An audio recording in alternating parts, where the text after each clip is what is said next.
According to every single self-help guru and motivational speaker, key to success is by starting your day off correctly. How do you start off your day correctly? Well, the Stoics had a method. More importantly, Marcus Aurelius wrote down in his personal diary methods in which he used to start his day off on the right foot. So I'll explain that in this video. Welcome back to The Everyday Stoic. I'm William Mulligan, and today I'll be sharing with you morning rituals and routines that Marcus Aurelius himself used to start off his day on the right step, and that right step at the start of your day will hopefully carry on and lead you throughout the day to have a good day. So I hope you enjoy. Today's video is sponsored by www.TheEverydayStoic.com, where you can get the Amor Fati t-shirt. Amor Fati means the love of one's fate. It's just a reminder to love your fate and the fate that you're given. So I hope you enjoy the video. I'm going to be reading various texts from Stoic literature. I'll read the text, explain it a little bit, and then read the next one. And then towards the end of the video, I'll make a brief summary. Hopefully it'll be quick so that you can quickly get an understanding of how Emperor Marcus Aurelius started his days off on the right foot. At break of day, when you are reluctant to get up, have this thought ready to mind.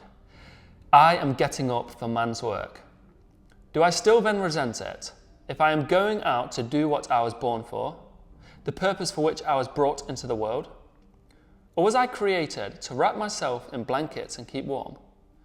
But this is more pleasant. Were you not then born for pleasure, or for feeling, not for action? Can you not see plants, birds, ants, spiders, bees all do their own work, each helping in their own way to order the world? And then, do you not want to do the work of human beings? You do not hurry to demand of your own nature, but one needs to rest too. One does indeed, I agree, but nature has set limits to this, just as it has to eating and drinking, and yet you go beyond these limits, beyond what you need, not in your actions, though not any longer. Here you stay below your capability. The point is that you do not love yourself. Otherwise, you would love both your own nature and her purpose for you. Other men love their own pursuit and absorb themselves in its performance to the exclusion of bath and food. But you have less regard for your own nature than the smith has for his metalwork, the dancer for his dancing, and the money grubber for his money, the exhibitionist for the little moments of fame. Yet these people, when impassioned, give up food and sleep for the promotion of their pursuits, and you think social action less important, less worthy of effort.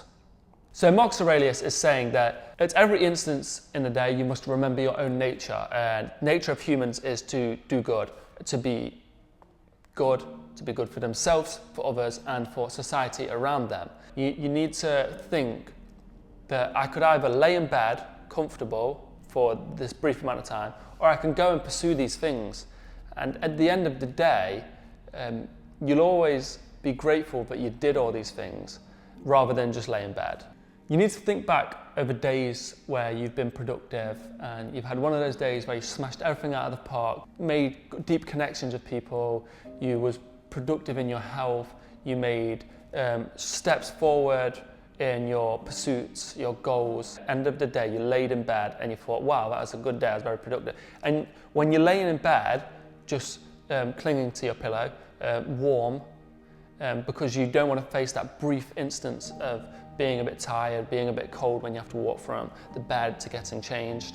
You need to remember, is that feeling I had at the end of a productive day better than the feeling I will get from laying here?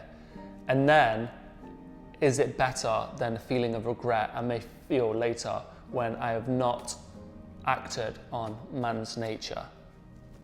So that is the first passage that explains a little bit about the morning ritual. As soon as you wake from sleep, ask yourself, will it make any difference to you if others criticize what is in fact just and true? No, it will not.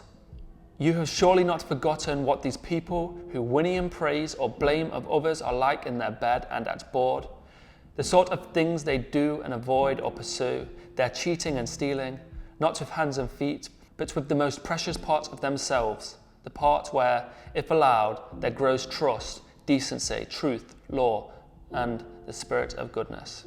So this is something you should ask yourself when you wake, is will it make any difference to you if others criticize what is in fact just and true? So like I say, the Stoics were seekers of truth. The truth can do no harm because that is the truth. That is the law of the nature. That is the law of the cosmic nature of the universe. And we can't change this. It's something that is outside of our control. All the truth can tell us is perhaps when someone gives us truth in criticism, places where we can improve, places where we can change, things that we can do to act upon these truths. So when you ask yourself this thing in the morning, when these people who speak these truths, that criticize you to speak the truth, we prepare ourselves for meeting these people. And we've already prepared ourselves, we've built our resilience to meet these people that may criticize us. If it's true, then it's true. We can use it to improve our lives. But if false, if these people are criticizing us to bring us down, we must understand, first of all, we've prepared for this. We are ready to meet with this criticism. But we must understand that these people, we can't take their words as ideas that we must follow. Maybe we don't know. As Marcus Aurelius says, you have surely not forgotten what these people who whinny in praise or blame of others are like in their bed and at board, and the sort of things they do and avoid or pursue, and their cheating and stealing. You must understand that these people, we don't have to take their words as guidance for our life. If it's true, then yes, we may. But when they say these things, we must understand that these people may be lying, they may be upset, frustrated, angry. There's so many reasons behind the words that they say that are pushing these words. And sometimes you have to look at why are they even saying these things. Maybe they're hurt, maybe they're criticizing you to make themselves feel better. So that's the thing in the morning. You prepare yourself to meet these people. Book 6 of the Meditations. Sober up, recall yourself. Shake off sleep once more. Realize they were mere dreams that troubled you. And now that you're awake again, look on these things as if you would have looked on a dream. So when you wake up, you may have a nightmare, you may have a dream that's troubling you, causing some stress.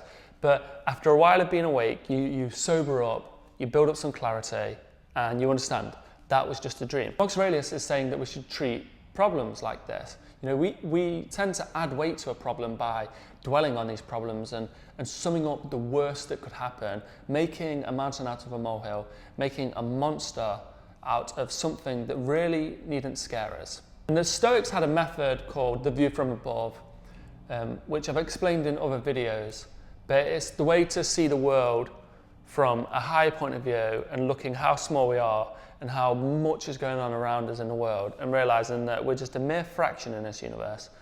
We're a mere fraction in this time of the universe, and we shouldn't dwell on things too long and create monsters out of small problems. The key points I got from Marcus Aurelius in his notes, these notes were written solely for him by himself as he led Rome, one of the greatest empires, and he's considered one of the greatest emperors to ever live, one of the most powerful men that ever lived. He wrote these notes on sleep and on mornings to help him in the morning, these things he could ask himself and tell himself. And there is another thing that the Stoics like to tell themselves. Well, there's actually two things the Stoics like to tell themselves every morning and throughout the day, in fact, which is Memento Mori and Amor Fati. And I'm sure most people watching this know what Memento Mori and Amor Fati mean, but I'll just quickly explain it. Memento Mori is the reminder that we are mortal. It translates into remember death or remember your own mortality. And keeping this at the forefront of your mind, but when you wake up, you remember Memento Mori, you understand that life is so precious. Every moment you have could be your last. Everything that you have could end right there. Belongings, people, they could end. Memento Mori, remember death. These things will never last forever. Everything is borrowed. So it just creates a gratitude, a deep gratitude for everything you have. And the other thing you can ask yourself every morning is Amor Fati. It's the reminder to love your own fate. And it's the t-shirt I'm wearing right now. You understand that everything that comes your way has been given to you by the universe, whether you believe in God or not. It's the law of the universe. These things happen regardless, and they will continue to happen, and they come into your life and you cannot stop them. So everything that comes into your life, you love it. You say, amor fati, I love the fate that is given to me. And that helps you just take life with more gratitude and take power of your life. Really stand straight and not be held straight, as the Stoics said. Marcus Aurelius had a strong belief that we had a nature to follow, human nature of being a good person. And one thing he liked to impress is that we always needed aim, that we needed a goal to work towards. So when you wake up, you see that goal and you go towards it. You can't wander through life aimlessly, because if you're in your mind, you want to hit some target, you want your dream job, you want your dream health, you want your dream position, anything that you want this dream that you're trying to attain, but it's just in your mind and you wander around life aimlessly. Marcus Aurelius really impressed on the fact that you need a goal, you need an aim, and every day you need to walk towards an aim or aims, rather than just wandering aimlessly and not fulfilling your nature. Another thing I'd say is to keep a journal or a notebook, and you write down your goal, your aim, and when you wake up, you just look at that aim and you work towards it. And even if you don't hit this aim, you've made direction towards it, you've made progress towards it that you would never make. I'm a strong believer in taking the smallest step every day, and that tiny step is so much more powerful than just wandering around. If you want to achieve your dream fitness goal, your dream health goal, or the dream lifting goal, something you want that's revolving around health and well-being, most people would say, hit this program perfectly and you will achieve it. But some people struggle to even leave the house to get to the gym because they're so self-conscious that it's hard for them to even get to the gym. So you write the goal of your dream fitness goal, but then you have all these steps in between, and one of them might be just setting up a gym kit and setting it up, putting it at the door. And you've got this kit ready, so maybe you'll go to the gym, or maybe you just walk around the block, or you might walk into your garden, or you might do some press-ups in your living room. These small steps are so much more powerful than just wandering around saying, I'll do the perfect step one day. Writing down your goals is very powerful. I recommend this journal, and the link is in the bio. And I use this journal every day. Just write down some goals and tick them off. I think humans have some weird reward system where just ticking off a goal makes you feel good. It makes you feel like you're creating progress in your life. So write down a list of goals and you get a lot more done than you think. But I've noticed if you don't write those goals down, you will never get them done, or you might get some done. Writing down your goals is very powerful. And if you do it in the morning, it starts your day off correctly. I hope you enjoyed today's video. Comment down your best bit of advice for mornings. I'd like to know what you think. I feel like I'm going to get a lot of comments about have a good cup of coffee or something, because that's what I like to do, have a nice cup of coffee. It's a great start today. It tastes nice and they give you a little kick. Thank you for watching. If you'd like to support what I'm doing, then please consider becoming a YouTube member, subscribing, leaving a comment, heading over to my Instagram at TheEverydayStoic, where I share modern and ancient Stoic teachings and quotes. I do Q&As, Stoic memes. Thank you for watching. I hope you have a great day.